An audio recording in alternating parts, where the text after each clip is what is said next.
প্রচণ্ড রোদের দাপটে জ্বলে পুড়ে গেল পাট ক্ষেত। শুকিয়ে মুচমুচ হয়ে গেছে পাট গাছ, জমির মাটি ফেটে চৌচির। চিন্তা পাটগ্রস্ত চাষিরা। জলপাইগুড়ির সদর ব্লকের বোয়ামালী নন্দনপুর অঞ্চলের সন্ন্যাসী পাড়া ও কীর্তনিয়া পাড়ায় এমনই চিত্র লক্ষ্য করা গেল। প্রচণ্ড রোদের দাপটে জ্বলে পুড়ে গেল পাট ক্ষেত, শুকিয়ে মুচমুচে হয়ে গেছে পাট গাছ, জমির মাটি ফেটে চৌচের। চিন্তাগ্রস্ত পাট চাষিরা। অনাবৃষ্টিতে আজকে 3 মাস 4 মাস থেকে বৃষ্টি নাই, মানে এই অনাবৃষ্টিতে পাট শুকিয়ে শেষ। আমরা যে এইবার কিভাবে বাঁচবো এইটা নিয়ে এই সমস্যা। বলছিলাম পাট তো একটা অর্থকারী ফসল বর্ষাকালের, তো এই অবস্থায় হয়েছে, তাতে কি বলবেন? সরকারের কাছে কি সাহায্যের আবেদন করবেন? সরকার উনিও দেখুক, এসে যদি ওরা বিশ্বাস না করে এসে নিজেই দেখুক আজকে কি অনাবৃষ্টিতে, আজকে 3-4 মাস থেকে অনাবৃষ্টি করা পছন্দ। মানে এইরকম পাটের সিজনে এরকম খরা কি কখনো পড়েছে এর আগে? না, এরকম হয় নাই, এবারে এই প্রথম। এবারেই বৃষ্টি হবে কিনা তার সম্ভাবনা নাই। বললাম চাষিদের কত টাকা? ভুট্টা খেতে দেখেন, ভুট্টা ক্ষেতের অবস্থা কি, মানে পাটের পাশাপাশি ভুট্টা জমিও জ্বলে যাচ্ছে। বলছিলাম কতটা আর্থিকভাবে ক্ষয়ক্ষতির সম্মুখীন চাষিরা? মানে সব চাষি তো এখানে যা আছে সব তো চাষি, এখানে তো কয়জন ব্যবসায়ী, আমরা গ্রামগঞ্জে থাকি, কৃষকের কৃষির উপর আবার নির্ভর কোথায়। বলছিলাম এখন যদি বৃষ্টি পুনরায় হয়, পাটের কি পুনর্প্রাণ ফিরে পাবে? এইটা আর কি যত সম্ভব এটা আসবে না, মাটি তো শুকায় ঝাঁঝার হয়ে গেছে।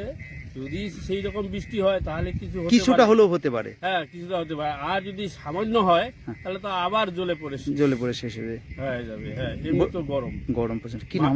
পায়ে খালি জোতা ছাড়া, কৃষক এখন জোতা ছাড়া খালি পায়ে খেতে আসতে পারে। মানে মাটি গরম হয়েছে, এত গরম, তাপ লাগছে প্রচুর, প্রচন্ড তাপ। জলপাইগুড়ি সদর ব্লকের বোয়ালমারি নন্দনপুর অঞ্চলের সন্ন্যাসী পাড়া, কীর্তনিয়া পাড়ায় এমনই চিত্র লক্ষ্য করা গেল এদিন।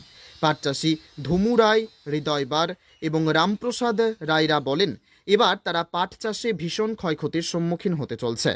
তারা আরও বলেন, জমির পাট গাছ মরে গেছে, মাটি চৌচির হয়ে গেছে, বৃষ্টি হলেও পাট গাছ আর ভালো হবে না। তারা আরও বলেন, বৈশাখ মাসে এইরূপ খরা তারা আর কোনো দিন দেখেননি। তাই পাট নষ্ট হয়ে যাওয়াতে তারা বর্তমানে ভীষণ চিন্তাগ্রস্ত হয়ে পড়েছেন এবং সরকারের কাছে আর্থিক সাহায্যের আবেদনও করেছেন। পুরে ছারকার হয়ে গেল, কি বলবেন?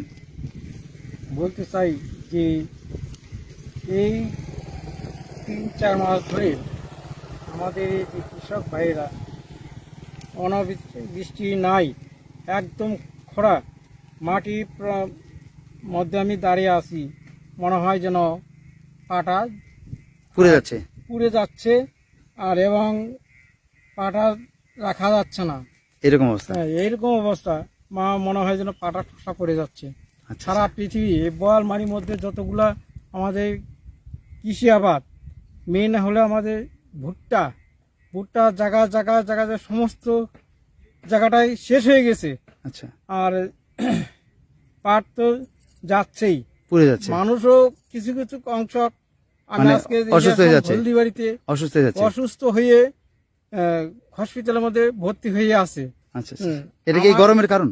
এই গরমের মধ্যেই রোদের তাপ, আর এদিকে পেটের ব্যথা, আচ্ছা, ডায়রিয়া, মানে মোট কথা রোগের প্রকোপও বাড়ছে এই মুহূর্তে।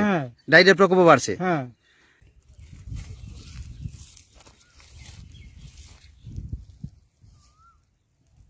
কি করে আমরা সহ্য করবো সেটা আমরা সহ্য করতে পারি না। আচ্ছা, এই যে রোদ, মানুষ থাকতেও পারে না, পাটগুলো মরে শেষ হয়ে গেছে, শুকিয়ে যাচ্ছে একবার শেষ। এটা কি বৃষ্টি না হওয়ার কারণে? বৃষ্টি না হওয়ার কারণে। আচ্ছা, এরা আমার পাট খেতে আসি, চিন্তায় একবার শেষ হয়ে যাচ্ছি।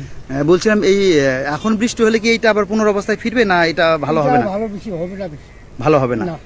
আচ্ছা, বলছিলাম কি মনে হচ্ছে বৃষ্টি কি খুব শীঘ্রই আসবে?